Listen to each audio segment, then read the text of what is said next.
see these guys in front of me, and they're holding guns, and it looks like there's one in a police uniform, and he's the one that speaks to me first. He says, "We're looking for a missing girl. Uh, we were given this address, and we were given your name, and we were told that she's here. So we're gonna enter in."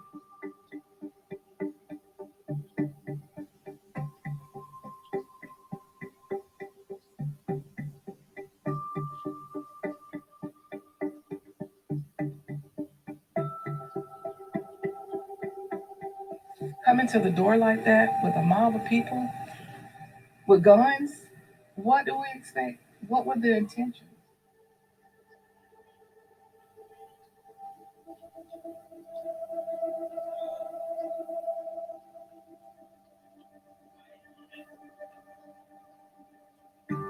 Like, what if he was the person that they were looking for? Or what if I was not at home? What would have happened? I don't want to have that conversation. I don't want him to be a statistic. Ladies and gentlemen, there's an update to this story. Many of you might remember it was a white mob that showed up at this woman and her son. They were home, just doing what they naturally do, just spending time together.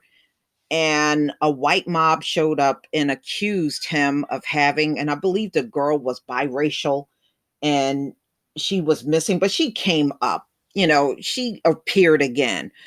But they were trying to say he had her and he never did. So there's an update. Armed white men who showed up at a black family's home where, they were all acquitted. This is America, y'all. You see, the law is set up to get them out of everything, but to punish us for every little pincy, little tinsy thing. So this came out March 27th, 2021 on CNN. Nobody should be shocked that they let this mob, this violent mob, off the hook, you know? And wait until you see all of the light sentences coming out of the insurrection. That'll confirm it. An African American mother says she won't sit down to talk to two men who came armed with about 13 other white people to her North Carolina home last year looking for her missing teenage girl. And she doesn't care that the court acquitted them.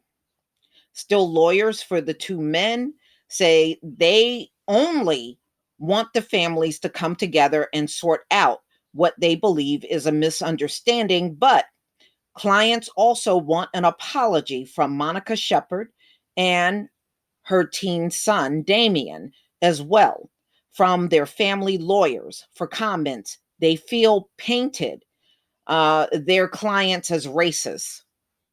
Well, I mean, it's easy to think that when you show up as a mob at a black family's home, like the Klan, and then you're standing at the door making accusations you can't even back up. A kumbaya moment seems unlikely, as the criminal case against Jordan Keta and Austin Wood unfolded.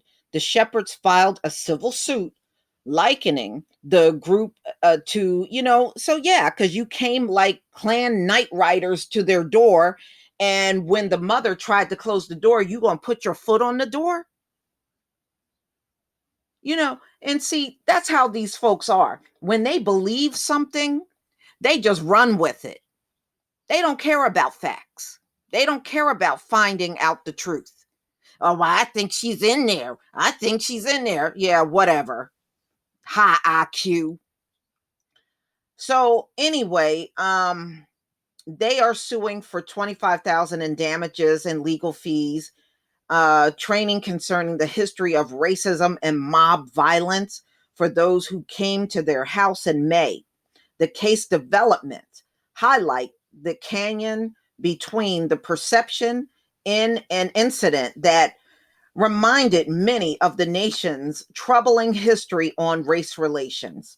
Following the May 3rd encounter, Pender County, a short drive northeast of Wilmington, Now, remember, Wilmington, North Carolina, that's where the massacre happened. And it went from primarily black to all white because they stole the land, the homes, and everything from the black people that were there previously to them. Go read about that mob. Go read about that mob. A lot of descendants of the people that were killed are trying to get those homes and land back. It's been an ongoing battle for years. And, of course, the white people, oh, well, my grandfather said this was, he bought this home and there's no deed. Many of them got homes, and that's proof that they stole the homes. They got homes with no deeds, land with no deeds, because it belonged to the black people that were slaughtered. That's how they got it. Just go read up on that massacre. In fact, I did it, but I believe I did it on podcast. All right, back to this story. All right, so many turning to the story labeled the white men bigots, the mob racially driven. Neither was true. The attorneys say they blamed the Shepherds and their legal team for perpetuating the perception. Of course, they're the victims now. They showed up at this woman and this son's door as a mob, but now they're the victims in the whole thing. Go figure. The attorneys acknowledged that their clients, Quetta and Wood, were armed, but Quetta was wearing his law enforcement uniform. Yeah, but he was outside of his jurisdiction. So it doesn't matter that he was wearing a police uniform and had a badge. He was not in his jurisdiction. So really, technically, he shouldn't have been there, and he can't do anything in another jurisdiction. And the pair, they were about 15 white people outside of their door, demanding a girl that was not even in their house, demanding for her, and she wasn't even there. Oh boy, if these people only had a brain. So they said 15 white people went to the wrong home in the middle of the night, wanting to know the whereabouts of a missing girl. Maybe you need to be a better parent if you don't know where your daughter is.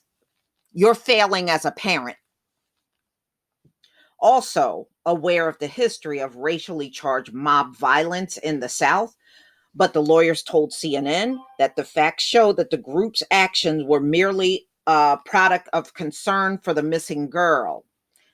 And the Shepherds should apologize now that the details have emerged. Don't ever apologize to these people. Don't ever apologize to them. They don't deserve, they came to your house as a mob. Okay? There is no apology that needs to be given.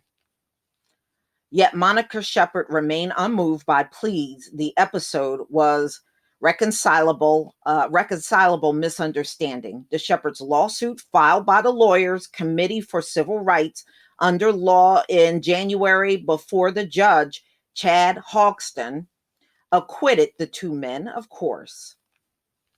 See, this is why court in America ain't worth shit. It isn't. It is a joke for us to even go in there. It's like the Ringling Brothers show. I mean, courts in America are probably the worst on the entire planet. Terrible law, terrible judgment, terrible everything, terrible sentencing innocent people to jail for 40 years. I mean, this whole place is a joke. All right, so accuses the mob of trespassing, brandishing weapons, and harassing and intimidating the Shepherds. A news release alleges the group committed racialized terror when they approached and menaced a Black family in the North Carolina home. I've said this before, and it's about accountability, the mother told CNN. You can't just form a mob and go around being vigilante citizens. There's laws against that. I'm not interested in sitting down It's all about accountability at the end of the day. She's right. Ketta was a deputy in New Hanover County Sheriff's Office. Wood was his neighbor. Hogston acquitted both men February 18th following a trial that spanned more than 10 hours and 14 witnesses, said Wood's attorney, Woody White. Wood had been charged with going armed to the public. And, yeah, that's an act of terrorism. Showing up at the wrong house, brandishing guns. That's terrorism. That's what they should have been charged with. But remember, the system is set up to punish us and to get them out of everything. Okay, so Ketta was fired after being charged with forcible trespass, breaking and entering, and willful failure to discharge duty. So he was fired. Who cares? The pair teamed up May 3rd, and they're saying the sister or cousin and whom his parents reared, whom he considers a sibling, vanished. Well, why did you lose track of your 15-year-old alleged sister? Y'all so concerned about this girl, but you didn't know where she was, and she was 15? Something's wrong with your parenting. That's where you need to look. The biracial 15-year-old was troubled, possibly suicidal. This is what they were saying about her. And they were frantically searching for her. Family attorneys, James Rutherford, said. Despite being out of his jurisdiction, he wore his Hanover County deputy uniform and firearm during the visit to the Shepherd's home around 10 p.m. So I guess at the end of the day, they can file a civil suit, but look like the judge, as far as criminal court, did not want to charge this family with anything. But what they did, they really technically could have been charged. Now let's reverse the role. Let's say it was a mob of Black people pounding on the wrong white family door and making accusations that their family member was in there. Would the outcome have been the same? Would they have been acquitted? Hell no, and you know it. So, ladies and gentlemen, this is a travesty, but this is America, and this is how law works in America. Anything done against us, why did anybody got to be in trouble for that? Anything done in reverse, all of a sudden you need to go to jail. They don't want to hear nothing. You need to go to jail. No wonder why your system is falling apart. It deserves to be gone. But y'all, please tell me what you think. Please leave your comment and subscribe. Don't forget to hit on the notification bell, and I'll see you on the next video. Peace, family.